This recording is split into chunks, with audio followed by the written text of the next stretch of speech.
You need to bring your production to the local market, and you need to bring it to production on demand.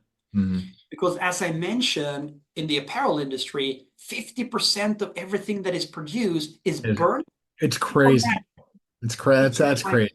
It's crazy, right? Yeah. So I think going forward, what we want to become, Gary, is of course a marketplace where we connect creators and makers, but eventually a marketplace where gelato doesn't need to participate to drive volume, but the marketplace grows the volume by itself. Right. By us facilitating the connection between creators and makers, but also larger and larger companies. Yeah, I mean, we go back 5-10 years.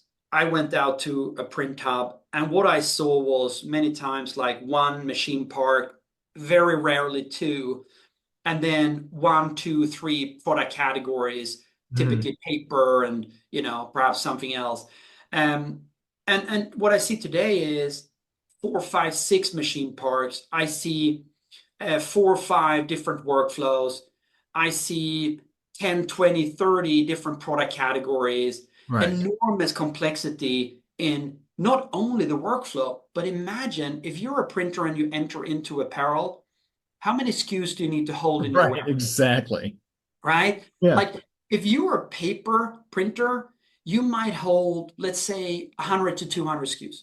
Right. If you're an apparel printer, you need to hold 2,000, 3,000 SKUs at a minimum.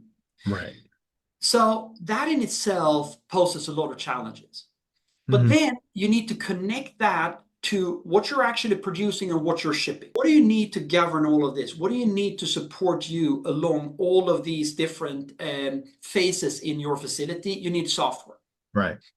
So I don't think that any printer we have spoken to have entered into the software space because they love software. They have entered into the software space because there has not been any software globally that connects the procurement part to the workflow, to the logistic part, all in one, so that you have control over the end-to-end process. I'm coming back to Oshats. Oshats shared with me on the podcast, which we will release next week ahead of Printing United, where we will be, by the way, and I will also be there. But Oshats said, thanks to rolling out gelato, they are now able to add 25% growth already on their top line, because they have been able to take